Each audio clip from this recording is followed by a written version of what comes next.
Kirsten Tatro, Kerstan Tatro. Okay, great. And can you give me your title, please? It's a sergeant with the Gulf Breeze Police Department. Okay, great. Now, am I pronouncing it? Sorry, is it Kirsten? Kirsten. Kirsten. Okay, Kirsten. I apologize. My name's Jackson. Nice to meet you. Can you run me through what happened after you pulled over Angela? And just look at me the whole time. Okay. Yes, I was monitoring traffic getting onto the 3 Mile Bridge from Gulf Breeze heading into Pensacola. And I observed this vehicle pass me at 70 miles an hour in the 35 zone and get on the bridge. Fell in behind the vehicle to monitor its speed, and then it started having a little bit of erratic driving, and I believe there was possibly going to be a DUI driver. Okay, so once you pulled her over, you approached her car, and then what happened? I approached the car, and Just look at me. okay. I approached the car, and I made contact with the driver. I could see some impairment in her face. She was very lethargic. She didn't seem like she was very coherent. I asked her where she lived. She was unable to tell me after several requests about where she lived. She just kept on saying, "It's on my driver's license." And I said, "Well, I know that, but can you please just tell me, where your address is, where you're coming from?"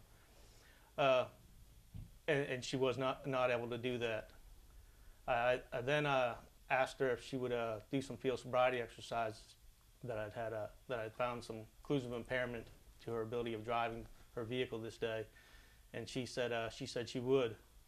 And within that split second, I got a radio transmission of a 10-4 check. It means they're trying to make sure that I'm okay on my traffic stop. I answered that.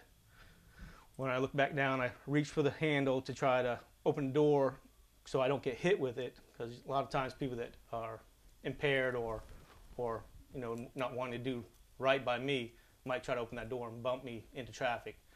So I was doing all that in the split second when I noticed that she took her keys from her lap and started putting them in the ignition, at which time I grabbed her left wrist and arm, but she had already got it in the ignition, and then the show was on.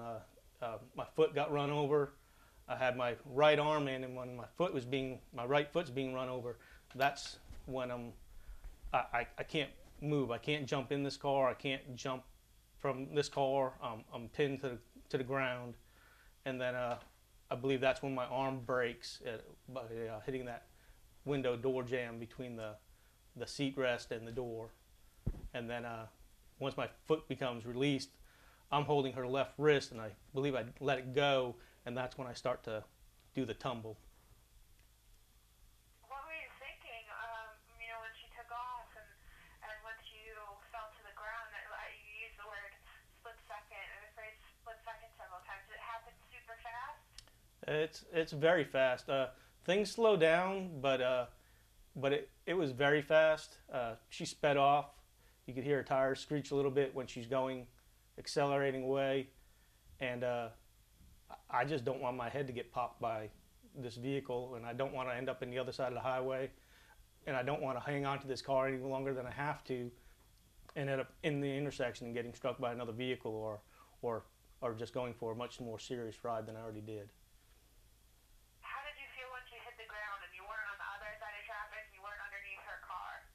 I realized that I was still in the road a little bit, and I inched myself up onto that concrete barrier, and I immediately got on the radio and told them that I'd been in a crash or a hit and run where the vehicle run over my foot and dragged me down to the ground.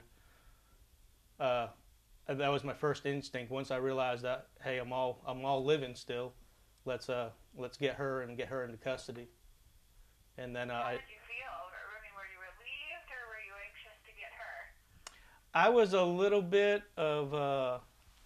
I looked down. I realized that I had a compound fracture in my arm. I could see the bone protruding through, and my arm was kind of making a Z motion where it should be flat and straight. And there was some serious pain within that couple seconds, but I tried to, I guess, just do your job. You have a job to do. Now I